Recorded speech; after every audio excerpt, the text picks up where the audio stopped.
आं दिनै मोनसे जोंनि जेएसबी एडभाइस 365 चेनेल जै मोनसे गोदान भिडिअ लानानै फैदों। बे भिडिअनि जै आं जाखांफुनाय लाइमोनफोरनि अराय हामजाथिनि थाखाय मोनसे भिडिअ बानायनो नागिरदों।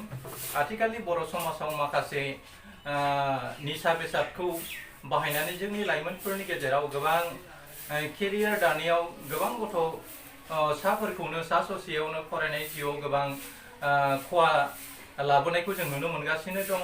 जेरैहाय जौ लोंनाय, बांद्राय जौ लोंनायनि जाहोनाव जोंनि गथ' गथायफ्रा सानना हनो हायै जालांनाय आरो बे जौखौनो मोनसे लाइफस्टाइल बायदि बाहायनायनि जाहोनाव माखासे लाइमोनफोरनि गेजेराव गोबां बेले बेजेखौ जों नुबाय थानाय नुनो मोनदों। बेबादिनो जेरै निसा बेसाद, गान्जा, बिरि, सिगारेट, देनद्राय बायदिसिना जानानै जोंनि जाखांफुनाय बर' लाइमोनफ्रा फरायनाय जिउआव गोबां सौथुनाय लाबोनायखौ जों नुनो मोनदों आरो बेफोरखौ लानानै जोंनि देहाजों खहा जानायजों लोगोसे गोबां बिथिङावनो खहा लाबोगासिनो थानायखौ जों नुनो मोनदों। फारसेथिं जोंनि बर' समाजा नोरजिया जालांगासिनो दङ।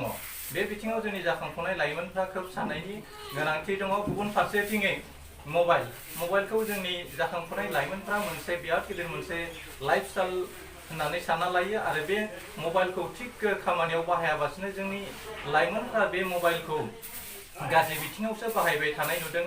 नाथाय गुबुन कमिउनिटिनि माहारिनि मानसिफ्रा बे मबाइलखौ खोब कन्ट्रास्टिक खामानियाव बाहायदों आरो सोरबा इउटुब, सोरबा इन्स्टाग्राम बायदिसिना खालामनानै थाखा खामायनायाव बाहायगासिनो दं। नाथाय जोंनि लाइमोनफ्रा बे मबाइलखौ खालि गोसो थोनाय एबा गाज्रि सावगारि नायनायावल' बांसिन बाहायनायखौ जोङो नुनो मोनगासिनो दङ।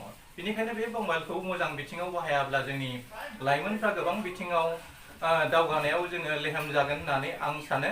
बेजों लोगोसे जोंनि बिमा बिफाफोरखौ आं बेखौनो खावलायनो लुबैयो दि जोंनि बर' बिफाफ्रा खम बैसोआवनो गावनि गथ' गथायनो बाइक बायनानै होदों आरो 18 बोसोर जायाबासिनो लाइसेन्स गैयाबासिनो गथ'फ्रा आरो हमथानो हानाय गोहो गैयाबासिनो बाइकखौ सालायदों आरो गोसोबादि सालायनायनि जाहोनाव सोरबा मानसिखौ सौदावनानै बुथारनाय सिथारनाय जाथाया जोंनि बर' लाइमोनफोरनि गेजेराव गोबां जाबोगासिनो दं। जायनि जाउनाव फोथैजागिरिनो न'खरनो लाख लाख थाखा होनानै बिमा बिफाया गथ'खौ बायख'नो गोनां जादों आरो न'खरनो रां सुफुंथाय महरै हरनो गोनां जादों।